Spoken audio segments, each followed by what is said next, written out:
Pecador, contempla el día final en que han de dar cuenta los hijos de Adán.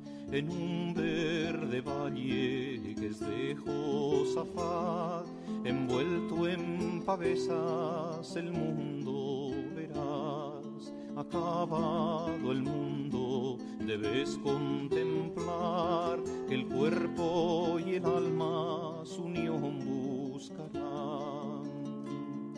Llamará Dios a juicio a todo racional para que den cuenta del modo de obrar. Dime, pecador, si en gracia no estás cuando Dios te llame a su tribunal. Tu seno de culpas allí se verá y aun las más ocultas patentes serán.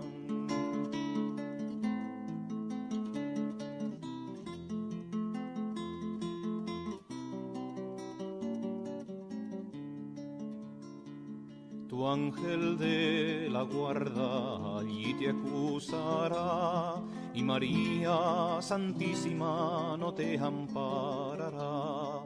Allí el juez severo gran cargo te hará, de tu mala vida tú responderás. No habrá allí disculpas ni se admitirán descargos a nadie de su mal obrar.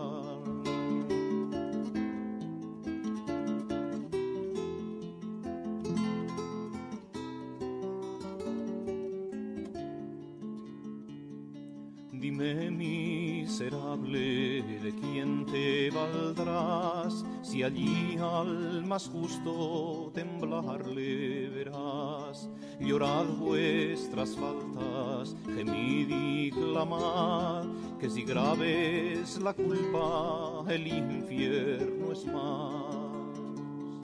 Es píldora amarga, dorado disfraz, que se vende azúcar siendo rejalgar.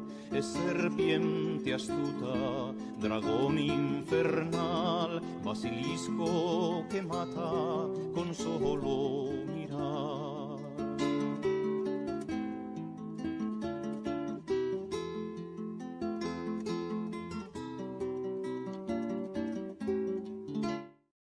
Nos ponemos en la presencia de la Santísima Trinidad, en la presencia de la Santísima Virgen, y luego tenemos esta plática sobre el juicio final, donde seguiremos considerando algunos aspectos de esta gran verdad de la fe, para que nos haga mucho bien, nos ayude mucho a vivir como buenos cristianos y seamos contados en el número de los elegidos. Por la señal de la Santa Cruz, de nuestro, líbranos, Señor, en el nombre del Padre, y del Hijo, y del Espíritu Santo. Amén. Creo en Dios Padre Todopoderoso, Creador del cielo y de la tierra. Creo en Jesucristo, Señor, que fue concebido por obra y gracia del Espíritu Santo. Nació de Santa María Virgen, padre de Poncio Pilato. Fue crucificado, muerto y sepultado. Descendió a los infiernos. Al tercer día resucitó de entre los muertos. Subió a los cielos y está sentado a la derecha de Dios Padre Todopoderoso. De allí ha de venir a juzgar a los vivos y a los muertos. Creo en el Espíritu, la Santa Iglesia Católica, la comunión de los santos, el perdón de los pecados, la acción del amén. Ave María Purísima, sin pecado concebida. En el nombre del Hijo y del Espíritu Santo. Amén. Muy bien. La vez pasada nos hemos asomado a los grandes fundamentos de esta verdad de la fe católica, de que seremos juzgados al final del mundo todos los hombres. Se trata de un dogma de fe y es un juicio distinto al juicio particular. Es el segundo juicio, el juicio último, el juicio universal. Solo como un poco de repaso de algunos aspectos que vimos. Aludimos a varios textos de las Sagradas Escrituras, especialmente el Evangelio de San Mateo en su capítulo 25, donde nuestro Señor entra con lujo y detalles cómo será el juicio final. Aludimos también a los textos de algunos padres de la Iglesia, comentando las Sagradas Escrituras o simplemente manifestando la fe católica. Hay uno que me parece de mucho interés recordar, de San Policarpo, que es uno de los primeros santos padres: todo aquel que niegue la resurrección de la carne y el juicio es hijo predilecto de Satanás. Palabras fuertes, pero tan verdaderas. Hijo predilecto de Satanás. De su cuenta hoy en día, ¿cuánta gente niega la resurrección? Creen en la reencarnación, una aberración que no tiene ni pie ni cabeza, fruto de infiltraciones paganas dentro de la iglesia, y no se cree en el juicio final. Cuando lo confesamos claramente en el artículo 7º del credo: y vendrá a juzgar a los vivos y a los muertos.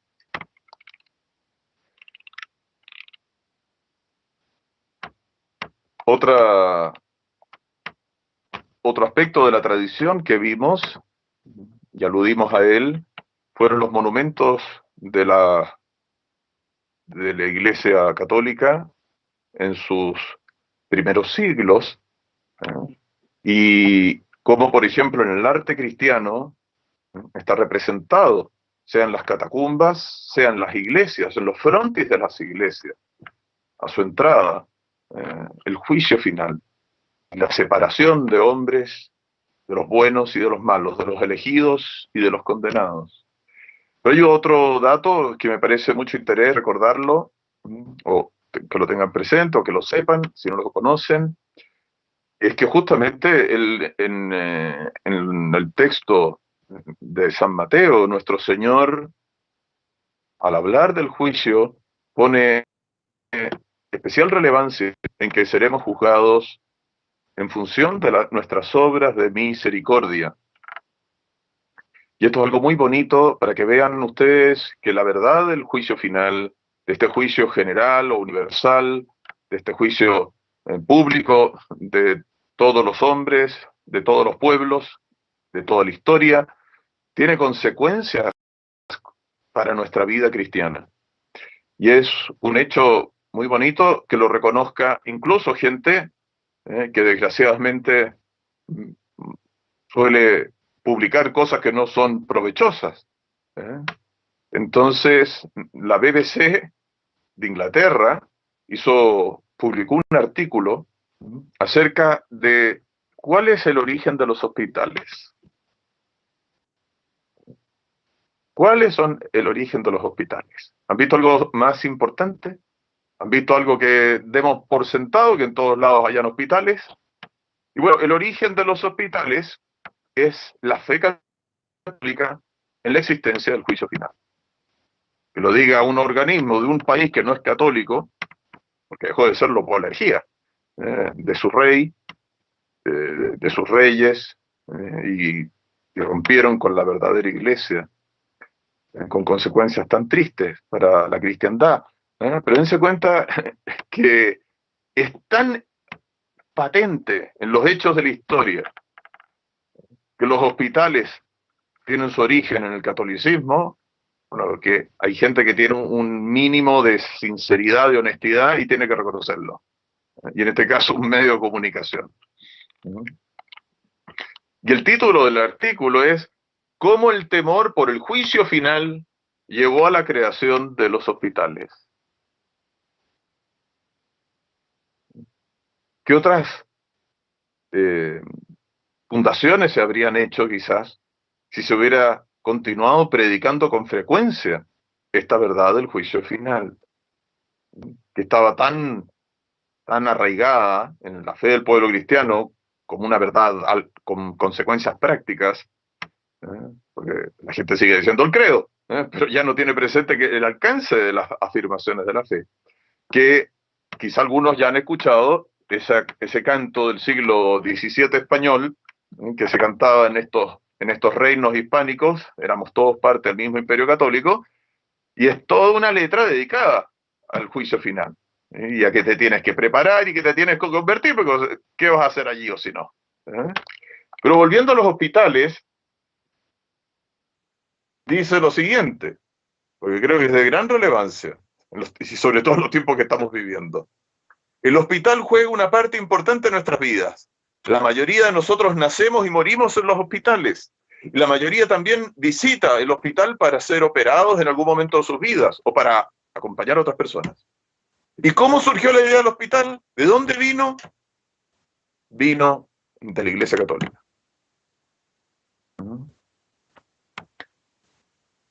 Porque al insistir en este juicio en torno a las obras de misericordia, la gente que tenía más medios,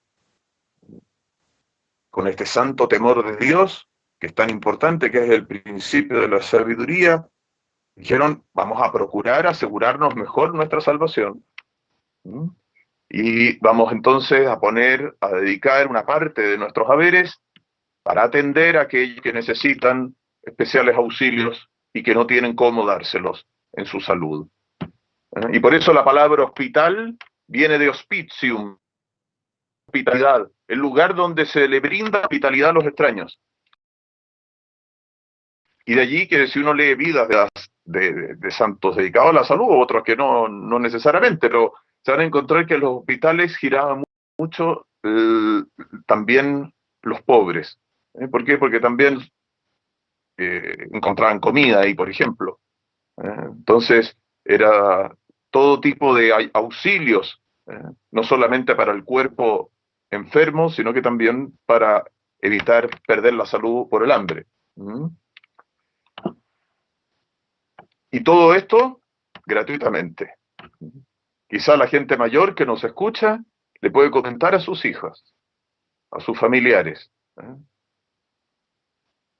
de que todavía les tocó ver, y ojalá que queden todavía casos como este, pero antes los había con más frecuencia, hospitales atendidos por religiosas, por enfermeras que eran monjitas, y que no se les pagaba, no recibían un sueldo, era una atención gratuita, fruto de todo esto. Después, claro, con los liberalismos de la revolución anticristiana, se le confiscó a la iglesia, a las congregaciones religiosas, sus obras de caridad, y los hospitales han terminado siendo lo que son ahora. Y en muchas situaciones, desgraciadamente, ¿no es cierto?, con situaciones inhumanas. Hospitales para matar a las guaguas, hospitales para eliminar a los enfermos que están postrados. El diablo que niega la resurrección de la carne y el juicio final. Entonces, entremos, terminado este punto, que es de mucho interés y que lo reafirmo desde el punto de vista histórico, porque, por ejemplo, en Chile, los libros de historia dicen, ¿quién fundó el primer hospital en Chile? Fue Pedro Valdivia. Pedro Valdivia. Y seguramente, si ustedes comienzan a buscar en sus libros de historia, van a encontrar que el primer hospital en Perú, en Ecuador, en Colombia, en Venezuela, en Brasil, en Argentina, en Bolivia, en Paraguay, donde sea, fue fruto de la instalación del cristianismo, de la llegada a la Santa Iglesia Católica, a atender a las almas y a preparar los cuerpos para la resurrección. Miren qué maravilla, miren las consecuencias de las verdades de la fe. Entonces, la razón teológica, es decir, la argumentación que la inteligencia humana deduce de las enseñanzas de la revelación divina, de la Sagrada Tradición y de las Sagradas Escrituras, viene a dar nuevos elementos para ver por qué tiene una gran conveniencia la existencia de un juicio distinto al juicio particular, un segundo juicio, que viene después del juicio privado que ocurre en el momento de la muerte de cada cual. Y esto, ciertamente, a partir del conocimiento de esta verdadera fe, claramente revelada, que habrá un segundo juicio. Si no hubiese esa revelación divina, la razón humana no tendría cómo deducir, suponer que hubiesen dos juicios, con uno bastaría. Pero por la revelación divina, dado que la revelación divina se ha expresado clarísimamente, la inteligencia humana deduce argumentos de conveniencia, que se llaman, argumentos que ven la lógica y por qué Dios nuestro Señor y dio las cosas así. Entonces, ciertamente el juicio universal, podemos decir que es con el juicio particular que ocurre en el momento de la muerte de cada cual y el juicio universal al final del mundo, forman de alguna manera, ¿no es cierto?, una totalidad, forman una unidad moral. ¿Por qué? Porque no hay oposición entre los dos. Sería absurdo que lo hubiera. Y el juicio particular, con la sentencia de los que han fallecido, la sentencia a las almas de los que han fallecido, sentencia de salvación, sentencia de condenación eterna. En el juicio universal, esa sentencia se viene a promulgar ante la faz de los hombres y se viene a confirmar, de tal manera que todo el mundo sabe exactamente quién se salvó y quién se condenó, por qué se salvó y por qué se condenó, por qué Dios dio esa sentencia para uno y dio esa sentencia para otro. Será clarísimo. Pero eso solamente va a ocurrir desde el momento en que estemos todos reunidos en ese juicio. Mientras no haya ocurrido el juicio final, siempre estará la incertidumbre de lo que habrá pasado con cada una de las almas. Imagínense el caso que creo que aludía a él, pero no está mal recordarlo, porque se pensaba que ese canónigo, amigo entre el fundador de la Orden de la Cartuja, era un hombre virtuoso, era un hombre de bien, un hombre que daban por sentado que se había salvado, rezaban por su eterno descanso. Pero el hecho extraordinario fue que el hombre abrió sus ojos, abrió su boca y dijo: no recen por mí, estoy condenado en el infierno. Se cuenta, puede ser que uno diga: ¿qué habrá pasado con este? Pobrecito, ¿cómo murió? Qué triste su muerte. ¿Se habrá preparado? ¿Estaría en gracia de Dios? Murió en su propia ley, decimos, de gente mala. Murió en su propia ley. Sí, pero ¿se habrá condenado o habrá alcanzado a arrepentirse en el último instante? Porque de ser posible, es posible. Con la gracia de Dios se entiende. Por eso no se puede hacer una afirmación rotunda y absoluta acerca de lo que ha pasado, por más que nos parezca de que esa persona no murió bien. Entonces, rezamos por su eterno descanso. Pidamos un milagro, que Dios haya tenido misericordia. Pero noten ustedes que en el juicio final se acabó toda duda al respecto. Ya nadie rezará por la salvación de nadie. Es que se acabó el tiempo. Se acabó el tiempo de toda conversión. Y se acabó el tiempo de todo perdón y de toda posibilidad de arrepentimiento. Y de toda posibilidad de que nuestras oraciones hayan podido surtir un efecto. Porque Dios, acuérdense, está fuera del tiempo. Entonces, si yo rezo por alguien que murió aparentemente mal, o con claridad murió mal, pero no sabemos en última instancia lo que pasó, entre el momento en que se separó el alma del cuerpo, ¿se fue en gracia o no se fue en gracia? Que eso es lo decisivo, porque ahí ya no hay nada que hacer. Pero entre el momento que estaba mal, muriéndose, agonizando, hasta que se separó, ¿se alcanzó a arrepentir? Imagínense a alguien que se le vino al recuerdo de su mamá que le decía, reza, reza, reza, pídale a la Virgen, ella es misericordiosa, pídale el auxilio. Puede ser que haya ocurrido algo, puede ser. Si lo hizo con sinceridad, con dolor de sus pecados. Varias veces han preguntado algunos, con el juicio particular. ¿Acaso la Virgen Santísima no está en el juicio particular intercediendo por el que está allí juzgado para ser ejecutada la sentencia? Y bueno, lo dicen los teólogos, sí, se dice que la Virgen está como abogada, como madre de misericordia, auxiliando a las puertas del juicio. ¿Por qué? Porque dicen que hasta el último instante, hasta el último segundo en que estaba en este mundo, la Virgen estuvo procurando la conversión de esa alma. Pero puede ser que la haya rechazado hasta el final. Puede ser que se haya convertido. En el juicio final se acabó toda duda. Puede ser que se haya convertido, les digo, en este caso, en este ejemplo que les pongo, y que Dios haya tenido en cuenta nuestras oraciones, las oraciones que íbamos a hacer, los rosarios que íbamos a ofrecer por ese pobre hombre que moría de manera tan fea, tan triste, tan penosa y que nos da susto que se hubiera perdido. Y bueno, la Virgen consiguió esas gracias teniendo presentes esas oraciones nuestras y las consiguió de su divino Hijo. Bueno, ¿qué más muestra de que ella es abogada de misericordia en el juicio? Sí, claro, lo presentó a las puertas del juicio, lo sacó, pero así, justo cuando el diablo se lo quería llevar. En el juicio final se acabó. No hay posibilidad de nada.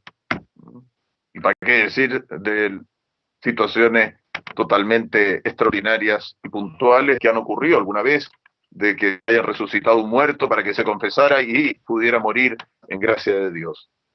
Entonces son cosas muy relevantes, ¿no? El juez que va a dar la sentencia va a separar a los buenos de los malos. En este juicio público es separación. Es separación. Ya lo vamos a ver con más detalle, pero esto ya hay que tenerlo muy claro. Es separación. En el juicio privado, ¿qué separación? No la hemos visto. La vamos a ver en el juicio final. En el juicio final es juicio y sentencia a las personas, porque las almas están unidas a sus cuerpos, los hombres hemos resucitado, cada persona estará presente en ese juicio. En el juicio particular no es juicio de la persona, aunque les puede extrañar un poco esto, pero Santo Tomás lo enseña con mucha precisión, porque el alma separada del cuerpo es algo de la persona, es lo principal de la persona, pero no es la persona. ¿Por qué? Porque está separada de su cuerpo. Entonces, sea que se salvó, sea que se condenó, esa alma todavía le falta algo suyo, que es su cuerpo, y que participe, sea el premio, sea el castigo eterno. Entonces, estos argumentos nos permiten ir entendiendo que la necesidad de este juicio universal. En relación a Dios, Dios quiere que una de las cosas, las grandes pruebas, ¿por qué Dios ha actuado así? ¿Por qué Dios se ha pronunciado o se ha escondido? No hemos visto con claridad y hemos hecho un acto de fe, por supuesto. Hay cosas que no entendemos, hay cosas que nos duelen. ¿Por qué se murió mi papá? ¿Por qué, como dice la gente a veces, por qué se murió una persona buena en vez de morirse una persona mala? Bueno, en el juicio final todo esto se va a aclarar.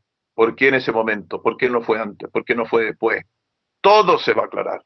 Va a quedar expuesto ante la faz de todos, no solamente de los buenos, de los malos también, de todos.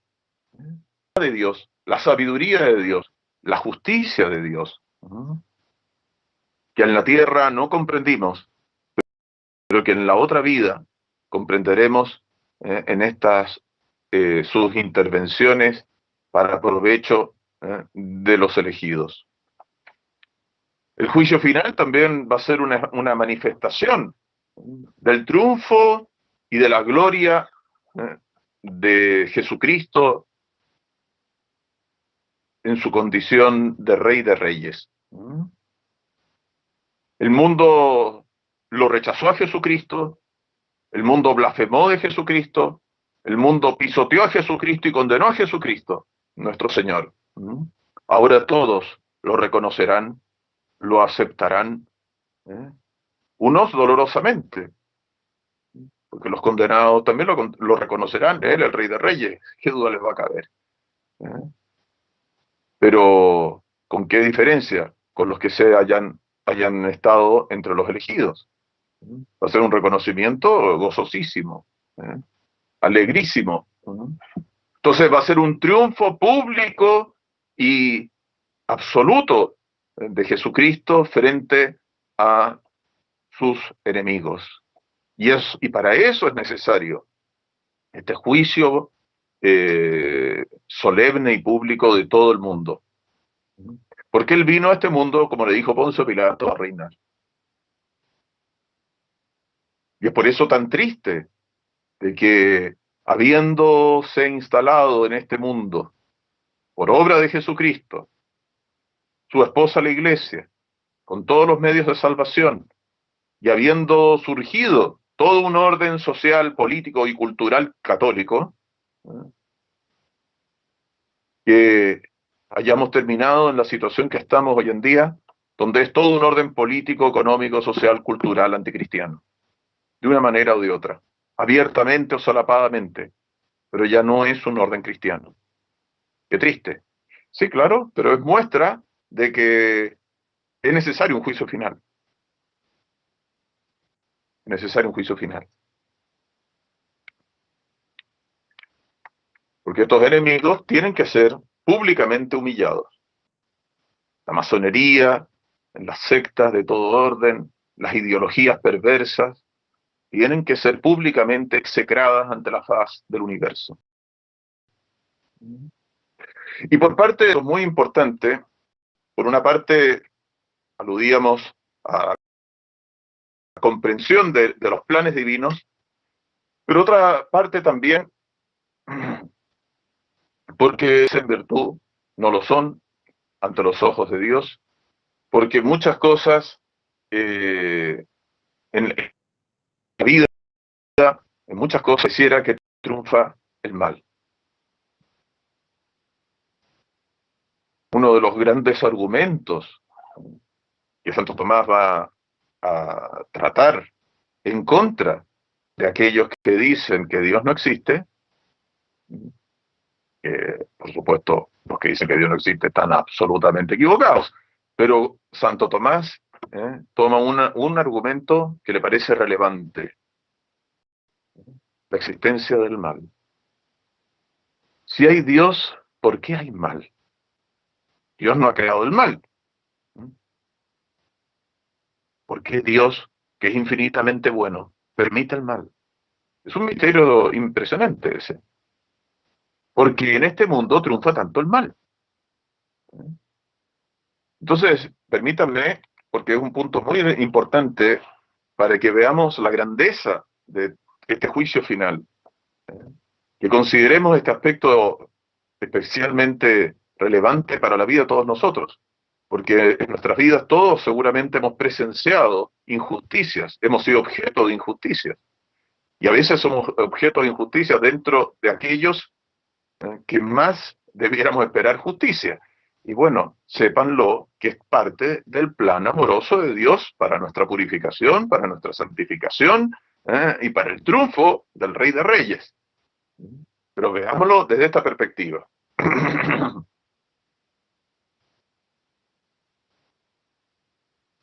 Después del pecado original,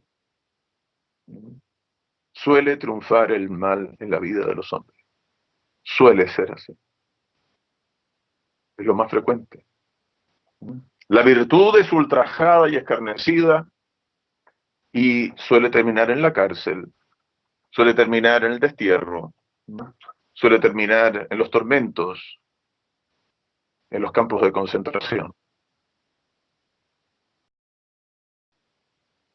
Cuando surge la cristiandad con la conversión de Constantino, a nadie se le hubiera ocurrido un triunfo como ese. Fue un milagro. Fue un milagro de la omnipotencia del Rey Eterno, de la gloria, que hizo que un emperador pagano se convirtiera. Se le manifestó, se le reveló.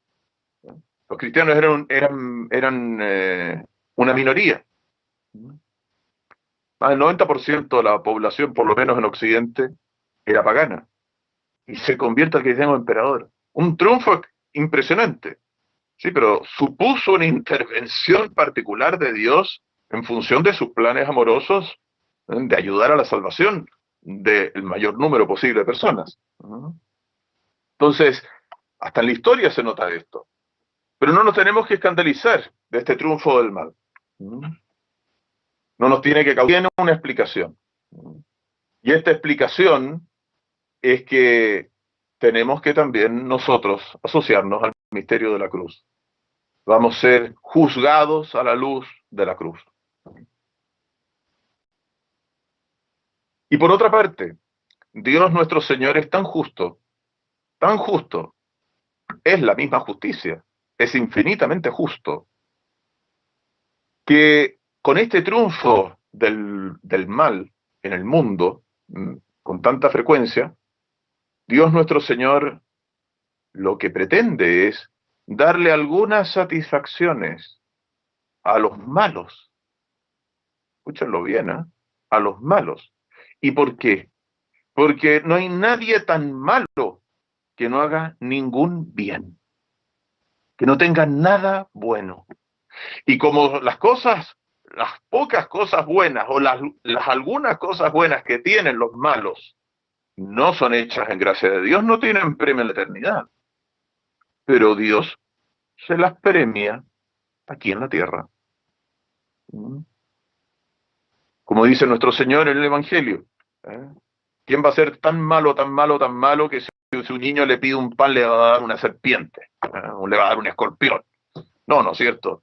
Será un monstruo el personaje, pero a su niño le dará la papa, le dará la leche, le dará comida porque tiene hambre el pequeño. Y eso no pasa a ser malo porque lo hace un malo. Es algo bueno, pero con bondad natural. Con bondad natural. Entonces Dios, que es infinitamente justo, premia a los malos lo poco bueno que tienen.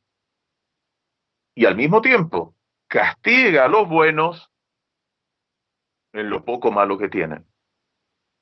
Porque no se olviden, los buenos, salvo excepciones, privilegios, ¿para qué decir, no es cierto? El caso de la Santísima Virgen. En ella no hay ni una tacha, ni una sombra, ni pecado venial, ni imperfección siquiera. Pero esa es la Santísima Virgen.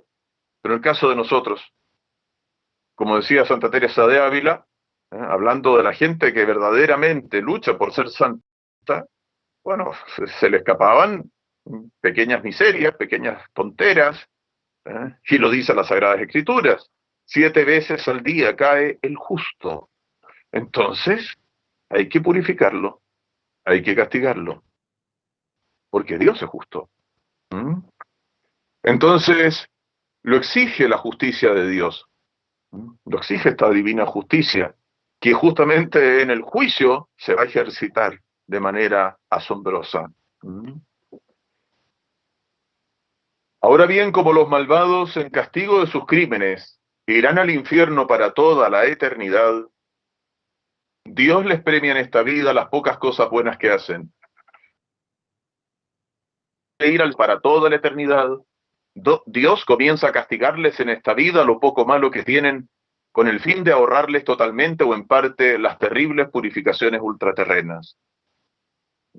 Una manera hasta de ahorrarse el purgatorio. Miren qué misericordioso es Dios al castigarnos por nuestros pecados. Ahí está la clave del misterio. La mejor señal de reprobación, de condenación, ¿Ah?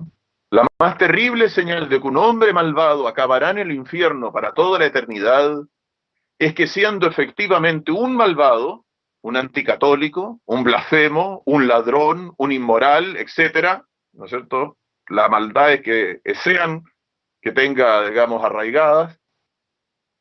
Siendo así, triunfe en este mundo y todo le salga bien. Esto lo dicen muchos los santos. Ay, ay, ay, ay, del malo, del perverso, que pareciera que todo le sale bien. Signo de reprobación, signo de que como que Dios se ha retirado de él. Puesto que él no lo quiere a Dios consigo, Dios se retira de él. Dios nos libre y nos favorezca. Pobre de él, no hay que tener envidia de sus triunfos, hay que tenerle profunda compasión. Dios le está premiando en este mundo lo poquito bueno que tiene y le reserva para el otro el espantoso castigo que merece para toda la eternidad. Por eso jamás envidiemos la suerte de los malos. En cambio, no hay que tener compasión del bueno que sufre.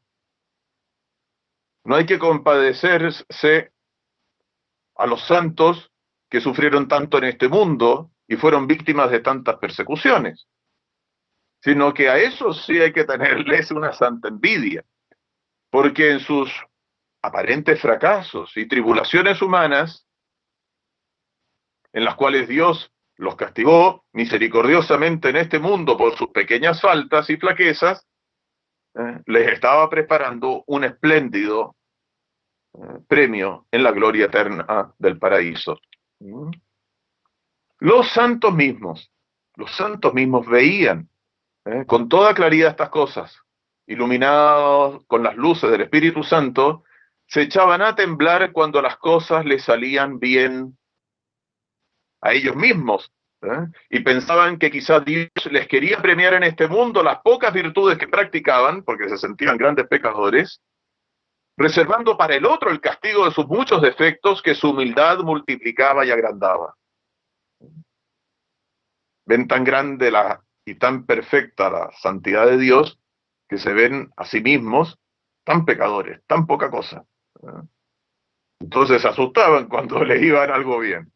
Y al contrario, cuando el mundo les perseguía, cuando les pisoteaba, levantaban sus ojos al cielo para darle rendidas gracias a Dios, porque esperaban de él el perdón y la recompensa en el cielo por toda la eternidad. ¿Qué sentido de la cruz? ¿Y qué sentido sobrenatural de las implicancias que tiene este juicio universal para nosotros y para todos los hombres?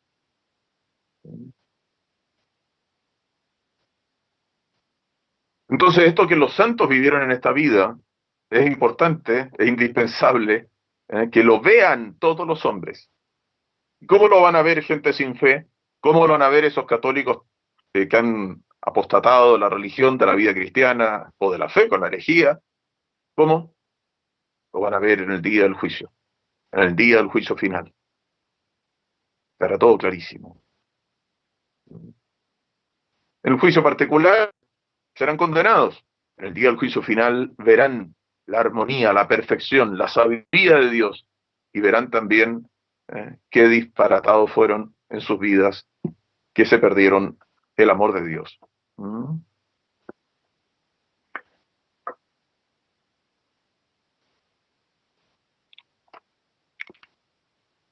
¿Y para qué decir en este orden de cosas los pecados de aquellos que pasan por virtuosos? Hemos aludido un poco, pero es importante tenerlo presente para hacernos muy humildes y no engañarnos a nosotros mismos. ¿Cuántas veces son tenidos en este mundo por personas honorables los más vulgares malhechores? El caballero intachable que tenía tratos con una mujer que no era la suya. El vulgar estafador que pasaba por hombre honrado, por comerciante inteligente. El joven disoluto que aparecía ante la sociedad como modelo y ejemplar de buenas costumbres. El sacrílego que comulgaba con edificante piedad después de haberse callado a sabiendas un pecado grave en la confesión. Los crímenes conyugales perpetrados en el seno del hogar al amparo de las tinieblas. Todo aparecerá a la faz del mundo el día de la cuenta definitiva. Y los pecados públicos de los pueblos. La descristianización de la sociedad, la legalización del divorcio y de todo tipo de prácticas contrarias a la ley divina. La secularización del Estado, que los estados dejen de ser católicos, cuando los estados también son criaturas de Dios. La vida social del hombre también es criatura de Dios. Y si la criatura de Dios debe honrar a su rey, la sociedad debe honrar a su rey, porque es criatura de Dios. El Estado, la sociedad, la vida política del hombre no es un fruto artificial de la actividad humana. Es criatura de Dios. Debe honrar a Dios. Por eso ya en el Antiguo Testamento nos dice: congregad a mis amigos ante mí, los que mi alianza tuvieron con un sacrificio. Anuncien los cielos su justicia, porque es Dios mismo el juez. Entonces Dios manifestará así en el juicio universal ante los hombres su justicia. Porque en esta vida ya ha manifestado de manera asombrosa su misericordia, soportando a esos malvados, dándoles oportunidades hasta el último minuto para que se salven. Va a manifestarse su justicia. Porque no nos olvidemos, y esto es una verdad muy importante de la fe que tenemos que tener muy presente hoy en día, se resalta tanto la misericordia, que nunca se la resaltará lo suficiente porque Dios es infinitamente misericordioso, obviamente, pero se la resalta tanto de manera que pareciera que Dios no fuera justo, porque no se habla nunca de la justicia de Dios, siendo que Dios es infinitamente misericordioso, pero infinitamente justo, como infinitamente sabio, infinitamente bueno. Entonces, y todos sus atributos son infinitos. Entonces, una misericordia que no tiene la contrapartida, no tiene la otra cara de la moneda, que es la justicia, termina siendo, en el pueblo cristiano, contraproducente. Porque pareciera que no. Tú dices, Dios es justo, no, pero es que es misericordioso. Como si estuvieran en oposición la justicia y la misericordia de Dios. Obviamente que no pueden estar en oposición, en Dios no hay ninguna oposición. Es infinitamente justo. Dios es la mismísima justicia. Dios va a manifestar su justicia de manera asombrosa en el día del juicio final. A nadie le cabrá duda alguna de la justicia de Dios. Los condenados reconocerán que tienen que estar en el infierno para siempre.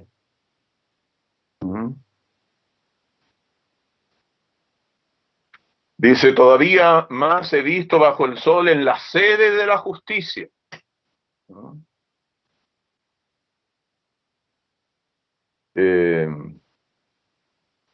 Dios juzgará al justo y al impío, y a cada uno le dará según su obrar.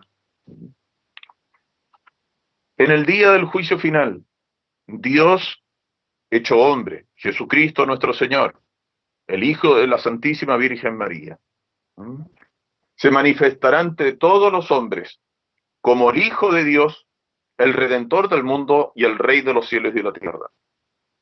Es justo que sea así. Es injusto lo que ocurrió hace 2000 años, cuando fue injustamente ajusticiado por una justicia criminal, una justicia tramposa, mentirosa. No les interesaba hacer ninguna justicia. Por eso la sinagoga cometió un crimen, el crimen del deicidio. Y por eso Ponce Pilato no fue justo cuando se lavó las manos. No fue justo. ¿Cómo va a ser justo? Pretender tener las manos limpias cuando él ha participado del crimen. Por eso el populacho no fue justo cuando pidió que la sangre de Cristo recayera sobre ellos. Y sobre nuestros hijos y los hijos de nuestros hijos. Cometieron un pecado, obviamente. El pecado de homicidio. Entonces, nuestro Señor Jesucristo en el juicio final va a ser manifiesto a todos, su divinidad. Él es el Hijo de Dios. El mismísimo Satanás será allí confundido en este sentido. Rey de Israel, es que baje ahora de la cruz y creeremos en él. Ha puesto su confianza en Dios, que le salve ahora si es que de verdad le quiere. ¿Cómo no va a ser necesario el juicio final? Se pusieron a escupirle y a bofetearle, y otros a golpearle diciendo, ¿quién es el que te ha pegado? Abusaron de su misericordia. Caerán en las manos de su justicia. Puede ser que algunos de esos soldados se hayan arrepentido. Puede ser. Y lo digo con algún fundamento. Porque fueron los que lo fueron a llevar preso. Y fueron los que fueron puestos de guardia ante la tumba. Entonces, presenciaron y participaron de las crueldades. Imagínense, después de que vean la tumba vacía y que digan los cristianos que ha resucitado. Algunos se habrá salvado, algunos se habrá arrepentido, que habrá llorado sus crímenes. Y de hecho hay muchos soldados romanos que aparecen en el martirologio como conversos y mártires. Que es rey de cielos y tierra. ¿Eres tú el rey de los judíos? Pidió Poncio Pilato aclaraciones. Y Jesús le respondió, sí, tú lo dices.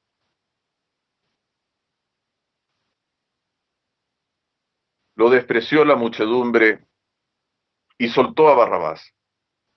Es decir, las injusticias cometidas con Jesucristo no pueden ser más aberrantes. Será justificado el inocente, decíamos, porque el Hijo del Hombre vendrá a pagar a cada uno según su conducta. ¿Y eso significa qué cosa? Justificar, ensalzar al inocente que en este mundo fue injustamente despreciado. Confundir al pecador que en este mundo fue considerado como honrado y digno. Restaurar el orden que supone que todo pecado sea castigado y que toda virtud sea alabada, sea reconocida.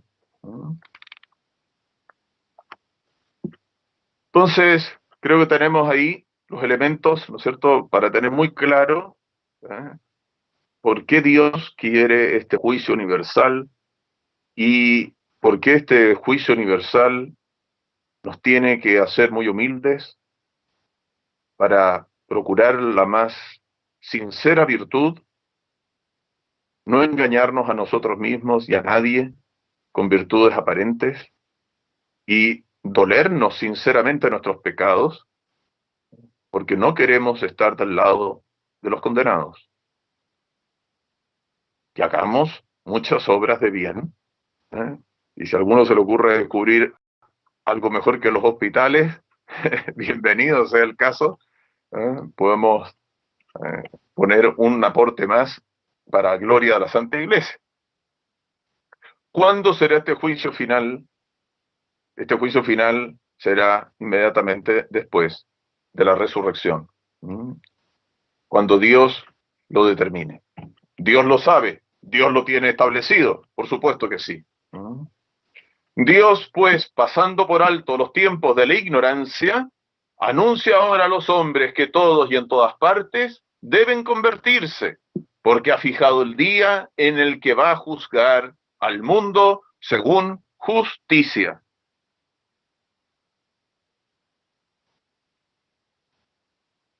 Y lo único que podríamos decir ocurrirá cuando se salve el último elegido. El último que estaba predispuesto por las divinas misericordias, que se salvara, se acabó el tiempo, se acabó el mundo. Viene el juicio final. Se cumplió el número de los elegidos. ¿Qué se puede afirmar acerca de ese momento? Dice nuestro Señor: yo os aseguro que no pasará esta generación hasta que todo esto suceda. El cielo y la tierra pasarán, pero mis palabras no pasarán. Mas del día y la hora nadie sabe nada, ni los ángeles del cielo, ni el Hijo, sino solo el Padre. Y es importante esto, porque dense cuenta que dice que el Hijo. ¿Qué quiere decir eso? No es que Jesús tenga ignorancia, es que Jesús no lo va a dar a conocer. No lo dio a conocer, porque es un secreto de él con el Padre. Entonces, no sabemos.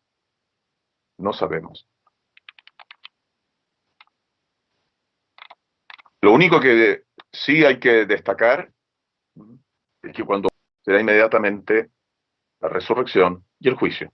No habrá una situación intermedia de tiempo, como han pretendido, dicen los teólogos, los errores milenaristas. Eso no es de aceptación en la teología tradicional de la Iglesia. Este juicio, esta justicia que va a ejercitar nuestro Señor, va a ser rigurosa. Tendemos todos, humanamente, el corazoncito se nos va por ahí, ¿no es cierto?, de destacar los aspectos dulces, encantadores, amorosos, tiernos de nuestro Señor. Con toda razón, ya se entiende, nos viene bien a todos a causa de nuestras miserias. Pero, sepámoslo y no lo olvidemos. Así como les decía a propósito de la misericordia y la justicia, nuestro Señor es exigente. Nuestro Señor es severo. Nuestro Señor es celoso de lo suyo. Y nosotros le pertenecemos. Por eso el rigor se manifestará. Y es por eso que dice en el Evangelio: si vosotros perdonáis a los hombres sus ofensas, os perdonará también a vosotros vuestro Padre Celestial. Pero si no perdonáis a los hombres, tampoco vuestro Padre perdonará vuestras ofensas. En otro pasaje de San Mateo también: y encolerizado su Señor le entregó a los verdugos hasta que pagase todo lo que le debía. Esto mismo hará con vosotros mi Padre Celestial, si no perdonáis de corazón cada uno a vuestro hermano.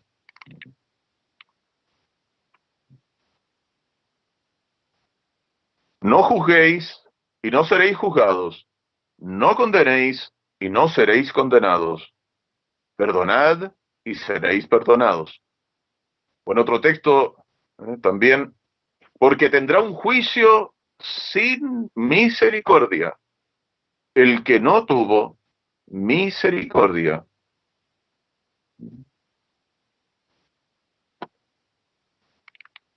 Y nuestro Señor dijo a propósito de Sodoma y de Gomorra,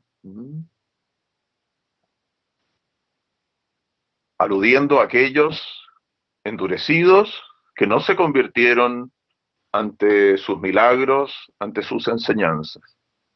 A veces nos viene la preocupación, que uno trata de acercar a la familia, que nadie no te escucha ni no te hacen caso. No hay que rendirse, por supuesto, hay que sacrificarse y hay que también tener tino. Hay que ser prudente, con prudencia sobrenatural, ¿se entiende? Sea en la corrección, o sea en en las indicaciones o elementos que uno trata de usar para acercar a los demás a Dios. Pero dense cuenta que a nuestro Señor, muchísimos, no le hicieron caso.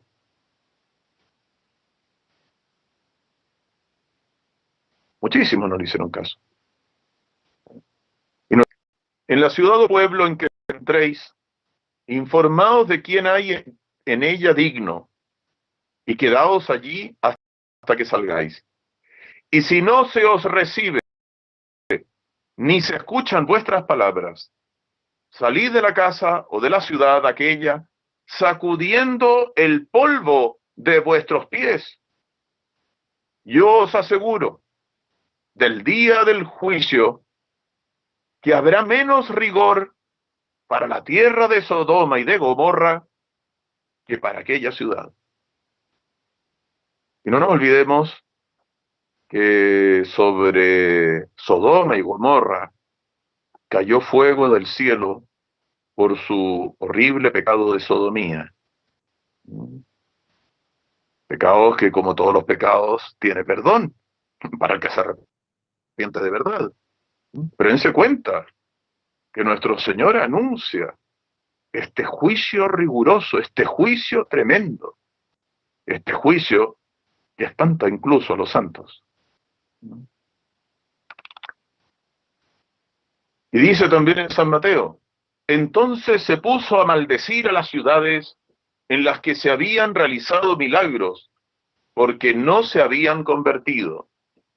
Ay de ti, Corazaín, ay de ti, Betsaida, y tú, Cafarnaúm, ¿hasta el cielo te vas a encumbrar? Hasta el infierno te hundirás. Porque si en Sodoma se hubieran hecho los milagros que se ha hecho en ti, aún subsistiría el día de hoy. Por eso te digo que el día del juicio habrá menos rigor que para ti.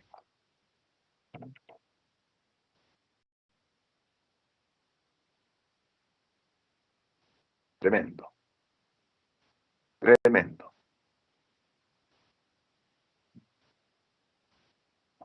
Teniendo estos elementos presentes, estas modalidades, estas características del mismo juicio que van a ocurrir, veamos otro aspecto de mucho interés. Es que este juicio, ya lo suponemos, ¿no es cierto?, lo hace Dios. Dios juzgará al justo y al impío, así se había manifestado, así había sido anunciado. Pero nos tenemos también claramente revelado, y eso es un punto de mucho interés a ver en este momento, que el que nos va a juzgar es Jesucristo.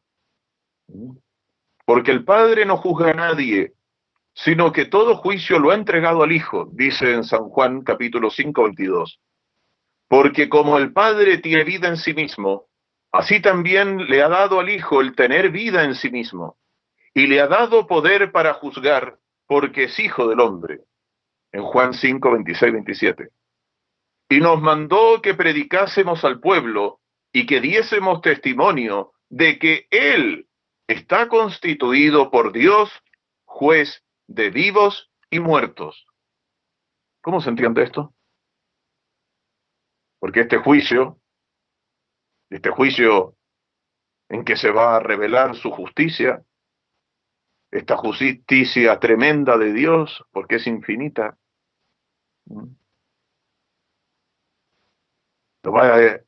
es juicio de Dios y lo va a ejercer Jesucristo. Dense cuenta, decimos, subí a los cielos y está sentado allí, está sentado a la derecha de Dios Padre Todopoderoso, y desde allí ha de venir a juzgar a los vivos y a los muertos. El que subió va a venir a juzgar en la segunda venida. Y va a venir a eso. Entonces esto es de mucho interés para todos nosotros, porque es una cosa reiterativa en el Nuevo Testamento, que es Jesucristo quien nos va a juzgar. Por supuesto que Jesucristo es Dios, obviamente, es una verdad de fe. es la segunda persona de la Santísima Trinidad. ¿Mm? Y es tan Dios como el Padre y tan Dios como el Espíritu Santo. Es tan justo como el Padre y tan justo como el Espíritu Santo. Y como propio de Dios, todo acto exterior a sí mismo es común a las tres divinas personas. Pero el punto es que nos va a juzgar Dios hecho hombre. Es decir, el juez se nos va a manifestar y va a, a, a dar sentencia, va a mostrar todo lo suyo y todo lo nuestro a todos, lo va a hacer como hombre. Va a ser como hombre.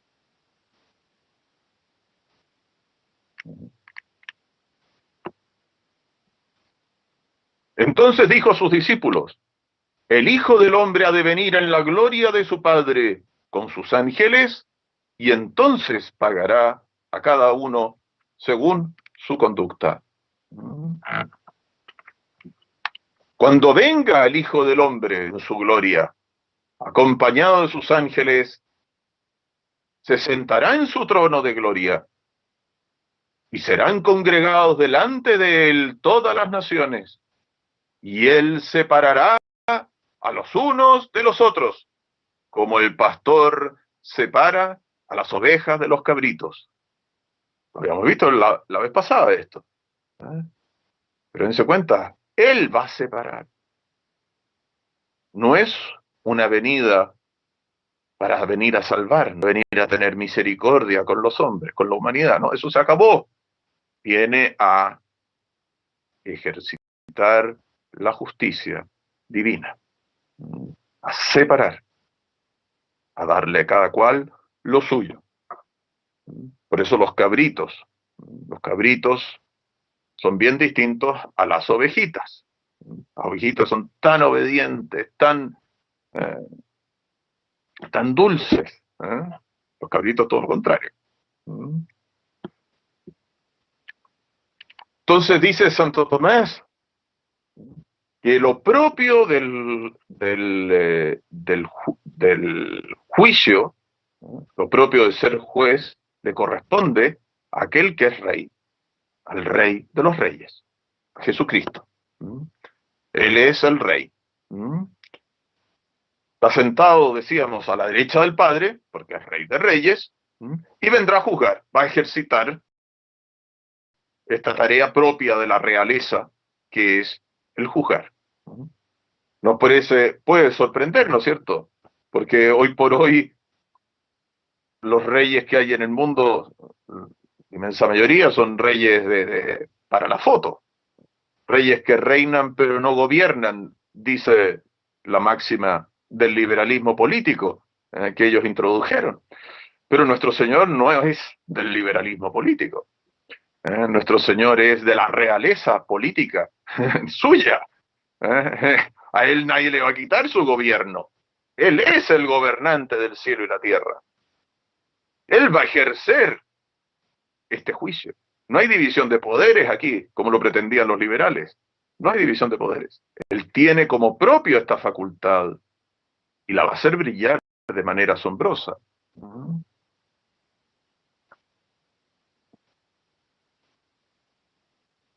Dense cuenta, cuando sube a los cielos, los mismos ángeles dicen, ese Jesús que ha sido llevado de entre vosotros al cielo, vendrá así como le habéis visto ir al cielo.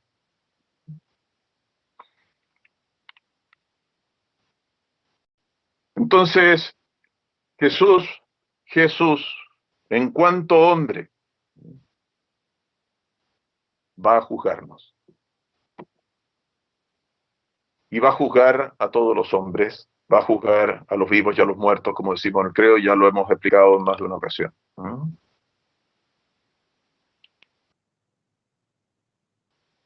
Va a juzgar como hombre, porque es muy importante que los juzgados vean al juez.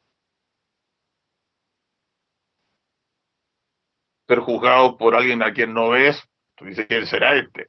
Ah, no, pero si tú ves a Jesucristo ya sabes que Él es el juez. Es muy importante ser juzgados por aquel a quien vemos. Y evidentemente que si Dios en su naturaleza divina, que es absolutamente invisible por ser absolutamente espiritual, nos juzgara, evidentemente que no podríamos verlo. No lo podríamos ver. Aparte, los malos, los muchos malos que se condenarán y que ya están condenados, si vieran al juez, si Dios en su naturaleza divina, digámoslo así, milagrosamente se hiciera visible a los malos, ¿qué ocurriría? Que los malos verían a Dios, y ver a Dios es llenarse de felicidad. No es posible. Dios no hace cosas contradictorias. Por eso ese milagro no lo va a hacer, porque Dios no hace ese tipo de cosas contradictorias. Entonces Jesucristo, juzgando como hombre, sí puede ser visto por los malos. Y va a ser visto por los malos. Va a ser visto en su humanidad, va a ser visto con sus llagas en manos, pies y costados, va a ser visto con su cruz, con los instrumentos de la pasión, va a ser visto por todos nosotros, por todos nosotros.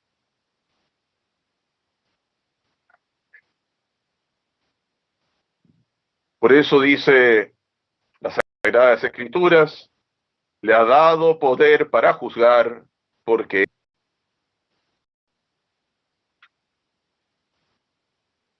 en segundo lugar, no solamente está este motivo, ¿no es cierto?, de conveniencia, de que los juzgados vean y que hasta los malos puedan ver al juez que los va a condenar, ¿eh?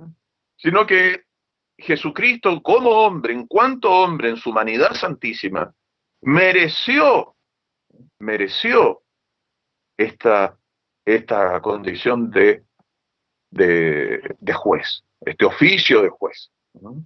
Porque fue injustamente él juzgado, ¿no? Y Dios a él lo ha hecho el juez de todos los hombres, ¿no? El único salvador del mundo, el que murió por todos los que serán salvados y condenados, porque murió por todos ellos sin excepción, ¿eh? Tiene, con justa razón, ha merecido el oficio, la tarea de juez de todos los hombres. A los que aprovecharon su muerte, les es beneficiosa. A los que la desaprovecharon, desgraciadamente, será para su perdición. Y tengan presente, por supuesto, siempre lo siguiente, que no existe ni un solo caso de alguien que se condene o que se haya condenado o que se vaya a condenar y que no sea por culpa propia. No existe el caso. No hay excepción. Siempre, en todos los casos, absolutamente es por culpa propia. Porque Dios quiso su salvación y por eso murió por él en la cruz.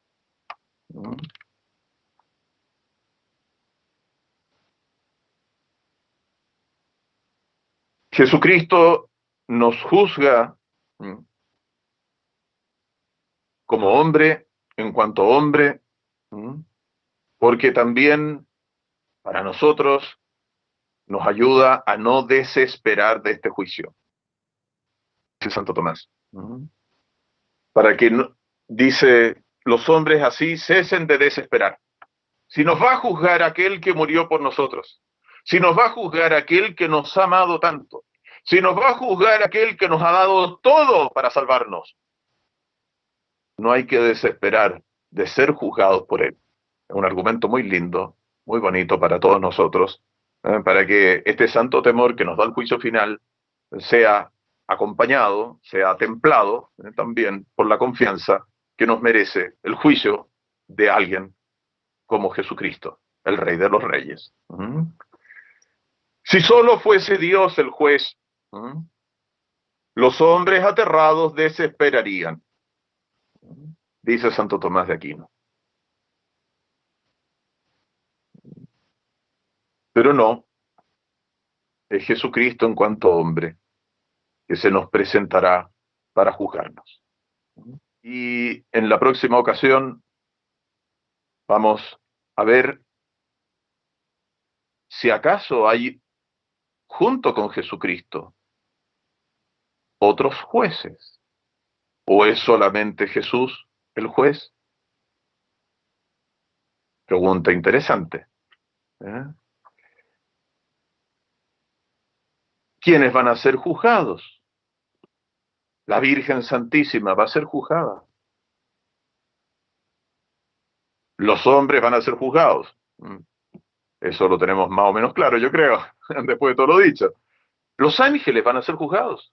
Ah, eso es una pregunta interesante también.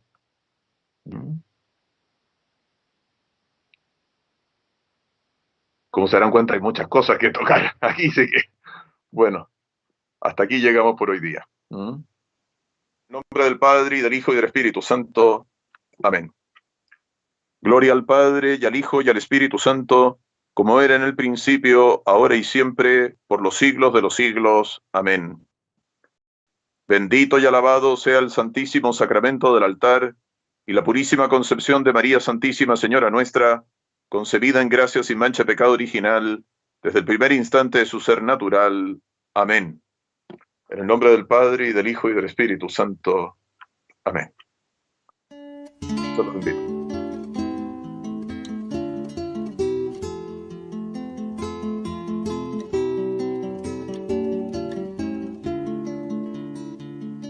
Pecador, contempla el día final en que han de dar cuenta los hijos de Adán.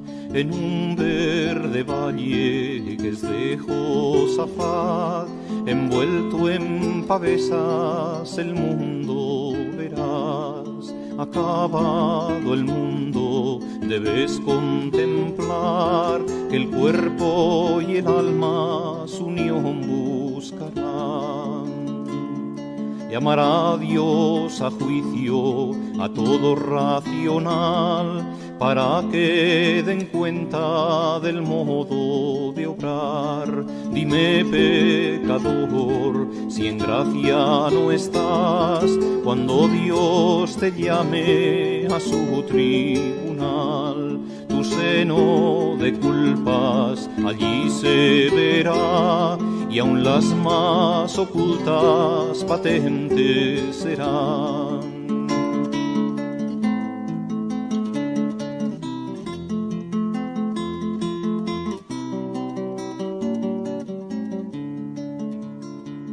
Tu ángel de la guarda allí te acusará, y María Santísima no te amparará. Allí el juez severo gran cargo te hará, de tu mala vida tú responderás. No habrá allí disculpas, ni se admitirán descargos a nadie de su mal obrar.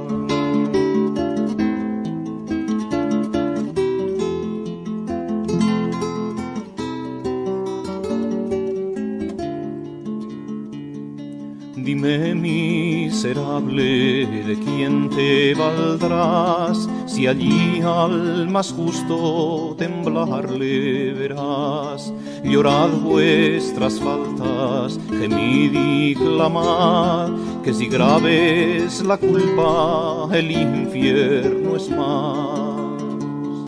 Es píldora amarga, dorado disfraz, que se vende azúcar siendo rejalgar. Es serpiente astuta, dragón infernal, basilisco que mata con solo mirar.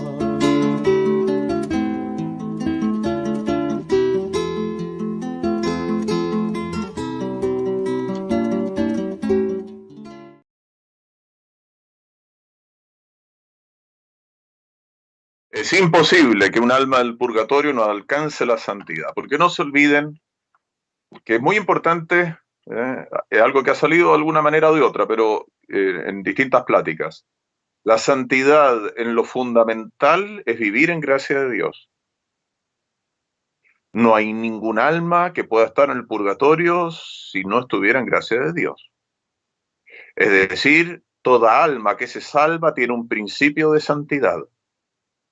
Incluso, pónganle ustedes el ejemplo que poníamos ahí, aludiendo a la intervención amorosísima de la Virgen Santísima a las puertas del juicio con alguien que se está muriendo. Póngale usted en una pelea de bandas de traficantes, qué sé yo, cae herido uno y comienza a sangrar, a sangrar, a sangrar, se comienza a darle vuelta a la cabeza, que no sé qué, el tipo se va a morir en 3 minutos. Incluso póngale usted que pierda la conciencia. ¿Mm?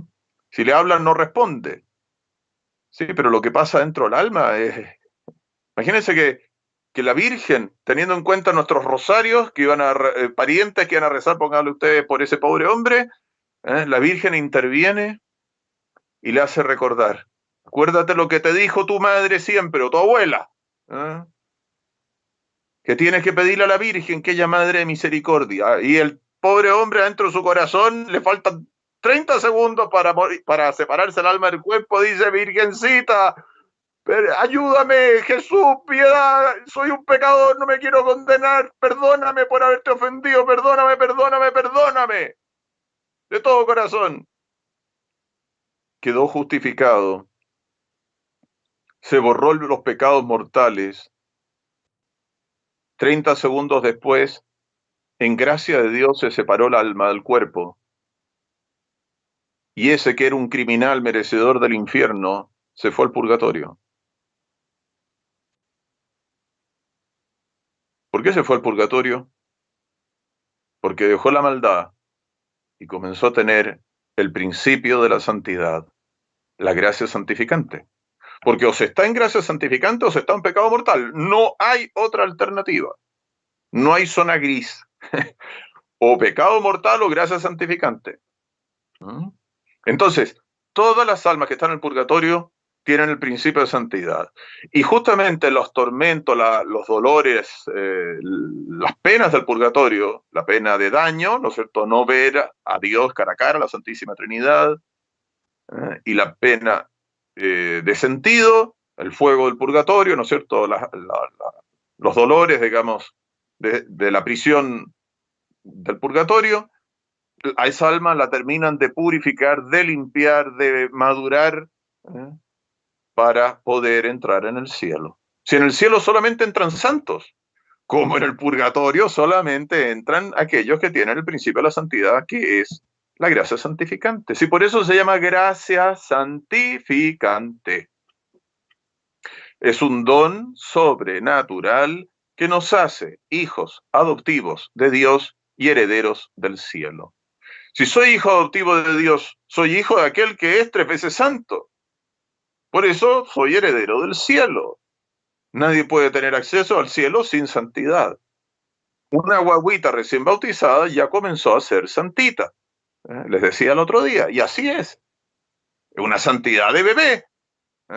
A nosotros, claro, se nos exige una santidad de adultos, de gente que tiene un uso de razón y que tiene que comportarse acorde, ¿no es cierto?, a las distintas obligaciones y en particular a sus deberes de Estado. Ciertamente, claro, es así. Entonces, ¿las almas del purgatorio se pueden santificar? Sí, ciertamente, se santifican en el purgatorio, pero con una santificación de purificación, de quitarse todo aquello que les manchó el alma con el pecado, todo aquello que los afeó a causa del pecado. ¿Por qué digo esto? Porque en el purgatorio ya no se puede merecer. Es un dogma de fe, los méritos solamente se pueden tener en la tierra. Entonces, claro, no es lo mismo tener un principio de santidad de 0,5 a tener un principio de santidad de 5.500 o de 5 millones. Un principio de santidad bastante diferente, en grados, en intensidad, pero es común porque la gracia santificante es la misma vida divina, participada en las almas, por don de Dios nuestro Señor a través de los sacramentos. Entonces, por eso la gran obligación del cristiano, ¿cuál es? Podríamos resumirla en una sola cosa: vivir en gracia de Dios, santificarse. Eso quiere decir ser un buen cristiano. Un mal cristiano, ¿quién es? El que está en pecado mortal. Claro, por supuesto, ¿no es cierto? Hay grados en la maldad. Imagínense a alguien que vive públicamente en concubinato. Imagínense a alguien que vive públicamente conduciendo a la mafia, con tráfico de personas y qué sé yo. Qué duda cabe, ¿no es cierto?, que es tan malo que hasta públicamente se presenta como malo. Hay otros que son malos, están en pecado mortal y nadie lo sabe él solamente. Por su fragilidad sabe que cometió un pecado mortal, nadie se entera, ni nadie tiene por qué enterarse, ¿no es cierto?, en este mundo. Y mientras no se arrepienta, seguirá estando en esa situación sin la gracia de Dios. ¿Por qué? Porque él ha perdido, y mientras no se confiese arrepentido, no la recuperará. Entonces, la gran obligación nuestra es vivir en gracia de Dios. Eso es lo que me hace a mí un buen cristiano, un buen católico. Y si yo, desgraciadamente, por fragilidad, ¿no?, o por malicia, estoy en pecado mortal, soy un mal cristiano, ciertamente. En principio, no dejo de ser cristiano, a menos que ya sean pecados de herejía, cosas así brutales, digamos, ¿no es cierto?, por la gravedad de atentar contra la misma raíz del cristianismo. Pero de lo contrario, ¿no es cierto?, no por eso deja de ser cristianos. El otro día leí el ejemplo, por ejemplo, de San Juan de Dios, cómo rescataba mujeres de la calle, mujeres públicas, de las malas costumbres. Sí, pero seguramente sabían rezar el Padre Nuestro, el Ave María y qué sé yo, habían sido bautizadas, y eso es la tragedia, ¿no? Viven de manera horrorosa y si se murieran así no se salvarían. Pero gracias a que tienen fe, todavía hay algo que las puede remecer. Y San Juan de Dios lo hizo. Y muchos santos tuvieron un apostolado especial para salvar a esas mujeres. San Juan Eudes, qué sé yo. Entonces, santifiquémonos. El que sea santo, santifíquese más, dice San Juan en el Apocalipsis. Santifiquemos a nuestros hijos, llevándolos por el camino de la virtud, cuidándolos de los malos caminos. Santifiquemos el marido a su mujer, la mujer a su marido, en la práctica de la virtud. A veces soportando las limitaciones, los defectos que también se tienen, por supuesto, hay que ayudarse. Pero ayudarse también a superarlos y a crecer en la santidad.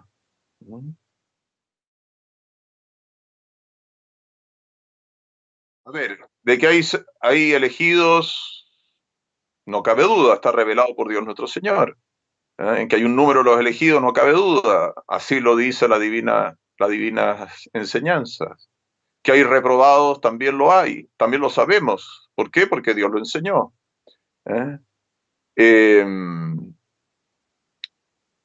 Son muchos los condenados, son muchos los condenados. Son muchos los elegidos, son muchos los elegidos también. Son más los elegidos o los condenados de los elegidos. Y bueno, sobre eso es complejo hablar porque depende desde qué perspectiva se analiza el número de los elegidos. ¿Hablamos de los elegidos incluyendo a los ángeles o sin incluir a los ángeles? Porque los ángeles también son elegidos. Los ángeles buenos son elegidos. Los demonios son réprobos. Se condenaron. Y está revelado eso. Y son muchos los demonios. Pero son mucho más los elegidos, los ángeles buenos. Según el sentir de los padres, hay una diferencia de tres. De cada tres, uno. Un tercio de las estrellas, dice. Las arrastró el dragón infernal consigo. Entonces, ¿y cuál es el número de los elegidos? Eso lo sabe Dios nomás, pues. Como cuál es el número de los réprobos, eso lo sabe Dios solamente. Entonces, daría para una plática, digamos, ¿eh? Pero bueno, creo dar los elementos para tener presente esto, ¿eh? Y en relación a los hombres, hay que tener presente también, si estamos hablando de los hombres viviendo bajo la cristiandad, bajo el orden cristiano, el orden político cristiano, o en una sociedad anticristiana. ¿Se dan cuenta? ¿Por qué el demonio quiere tanto la descristianización de las naciones? ¿Por qué el demonio suscitó la Revolución Francesa e instaló por primera vez en la historia del mundo un orden político social sin Dios, sin religión, para la perdición de las almas? ¿Por qué la iglesia, por qué los cristianos lucharon tanto contra el Estado ateo, contra el Estado laicista, contra el Estado sin Dios, sin religión? Por la salvación de las almas. ¿Se dan cuenta? Entonces los santos, los teólogos dicen que, claro, en un orden cristiano, en el orden de la temporal, donde los reyes, los imperios, todos reconocían la soberanía de Jesucristo, la divinidad de la iglesia, las enseñanzas. No hacía que todos fueran santos, porque habían pecadores, pero ayudaba mucho, inmensamente, a que llegado el momento decisivo la gente se convirtiera, ¿se dan cuenta? Entonces, por eso no es de poca monta, de poca importancia. Si nosotros tenemos una visión política cristiana, católica, ¿eh? Y luchamos con la fuerza que se puede luchar hoy en día, claro, ¿no es cierto? Por lo menos dando testimonio de que creemos en el orden político católico, en el orden cristiano, de la política, de la economía, de la cultura, de la educación. Y que para nosotros la educación laicista, la educación sin Dios, sin religión católica, es aberrante, como lo es también la cultura atea y la pseudocultura con la cual corrompen a la juventud, como una economía sin Dios, donde los frescos, los sinvergüenzas, ¿no es cierto?, hacen de las suyas, y no hay nadie que defienda el orden moral, como una política sin Dios, que es lo que reina por doquier hoy en día. ¿Se dan cuenta? Entonces por eso va a ser juzgado en el juicio final. ¿Cuántas almas se han perdido de la Revolución Francesa hasta ahora? Por supuesto que había gente que se condenaba antes, pero después de la Revolución Francesa, con todas estas sociedades ateas, mucho más, dicen los teólogos. Los teólogos tradicionales, estoy hablando, por supuesto, los otros no me merecen el nombre teólogo siquiera, porque no aceptan la revelación, discuten hasta lo que dice la Sagrada Escritura, le van a negar todo lo que usted quiera. No, según la teología auténtica, verdadera, la de los doctores de la Iglesia, la de los santos, la de los teólogos temerosos de Dios, fieles a la Santa Iglesia, dicen esto. Dicen esto. Entonces, son cosas muy importantes. En el día del juicio final nos vamos a enterar, claro, hasta el último detalle, los números. Pero desde ya, tengamos presente que si tomamos en cuenta todos los elegidos, ángeles y hombres, ciertamente que el número mayor es el de los elegidos.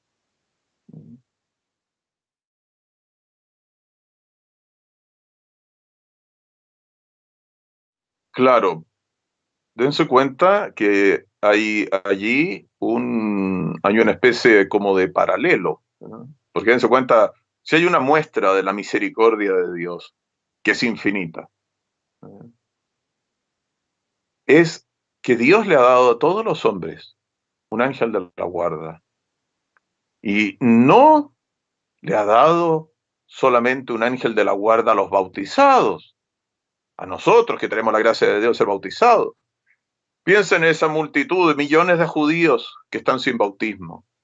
Tienen un ángel de la guarda. Millones de musulmanes que no están bautizados. Tienen un ángel de la guarda cada uno de ellos. Millones de gente que tiene no sé qué otras creencias falsas.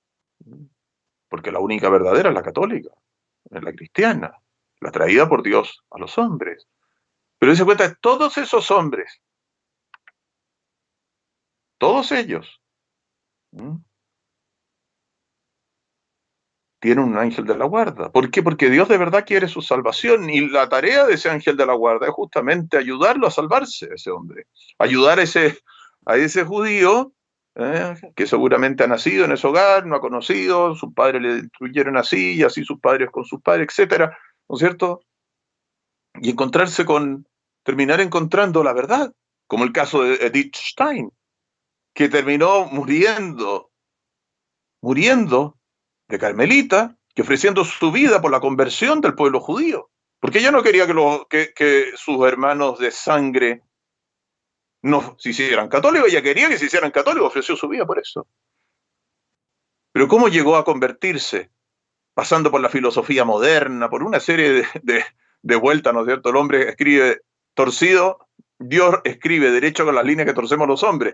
¿Cómo? Bueno, con el auxilio de su ángel de la guarda, llegó hasta tomar el libro que era la vida de Santa Teresa de Ávila, lo comenzó a leer y no fue capaz de cerrarlo hasta el día siguiente. Lo cerró y dijo: esta es la verdad.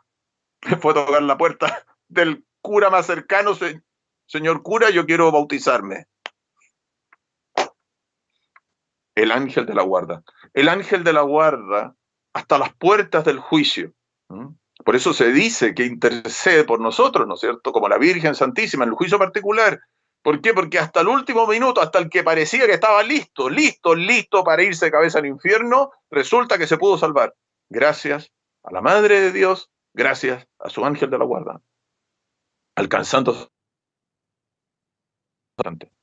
Por eso no hay que desesperar de la salvación de nadie hasta el último minuto. Claro, si murió en pecado mortal, está perdido. No hay nada que hacer ya. En el juicio final, el ángel de la guarda de alguien condenado no va a estar allí para, para ir a consolarlo, no. Va a estar ahí para acusarlo, para recriminarlo. Así es. Por eso les dije, aquí valga la comparación con el ángel de la guarda, la Santísima Virgen, que es reina de los ángeles, ¿no es cierto?, y reina de todos los elegidos, que vieran el cuadro de el juicio final de Miguel Ángel, que la Virgen está como mirando para el lado, digamos, ¿no? Así. ¿Por qué? Porque ella ya no hay nada que interceder por los que están allí. Sus destinos están fijados. Sus destinos están fijados, y la Virgen lo que quiere es partir con todos sus hijos a la gloria del paraíso. Irse con todos ellos al cielo. Ella derramó todas sus lágrimas por la salvación de todos los que están allí presentes, de todos los hombres allí presentes. No se olviden que Dios, hecho hombre, no muere por los demonios. La Virgen no derramó sus lágrimas por los demonios. Esos están condenados. Pero por los hombres, Jesús sí murió por ellos, y la Virgen sí derramó sus lágrimas por ellos. Se dolió por ellos, por eso es corredentora de todos nosotros. Entonces, la devoción al ángel de la guarda es de gran importancia, porque es la devoción, ¿cierto?, seria, digamos, tenerlo presente. Hay gente que nunca más rezó al ángel de la guarda después de que era niño, siendo que no una devoción, por decirlo así, infantil. Es una devoción para los que se hacen hijos, se hacen niños por el reino de los cielos, que es el caso, debiera ser el caso de todos nosotros. Entonces es un signo de predestinación a la gloria celestial, la devoción al ángel de la guarda. Y esa devoción debe ir fundada, ¿no es cierto?, en la oración al ángel y en la imitación al ángel. No quiero ser del número de los réprobos, me comporto como los del número de los elegidos. Volviendo al tema de elegido y réprobo y el número, nadie lo sabe, solo Dios lo sabe. Dice San Alfonso: compórtate como elegido si quieres estar en el número de los elegidos. Si te comportas como réprobo, mira, vas a terminar allá. Sal de ahí, sal de esa lista. Compórtate como un buen cristiano. Hazle caso a tu ángel de la guarda, que es el que te trae los remordimientos, que te dice que te confieses, que te dice que reces, etc. No, todo el mundo va a conocer los pecados de todo el mundo. Y si acaso se van a conocer los pecados confesados, es algo que se discute. Hay teólogos que dicen que no. Pero, la mayor parte de los teólogos, con Santo Tomás a la cabeza, que ya es decir casi todo, dicen que sí se van a conocer los pecados confesados. Pero no va a ser para que nos aterroricemos los que nos salvemos, Dios mediante, sino para glorificar aún más la grandeza de ese rey que está allí presidiendo el juicio. Porque acuérdense que se va a mostrar, se va a glorificar al rey que ejerce el juicio. De allí la importancia de que esté él como hombre. Les doy la bendición. Aiutorium nostrum in nomine Domini, qui feci celum et terram, Dominus vobiscum et cum spiritu tuo. Benedictio Dei omnipotentis, Patris, et Filii, Spiritus Sancti, descenda super vos, et maniat semper. Amén. Que Dios los bendiga y hasta la próxima si Dios quiere.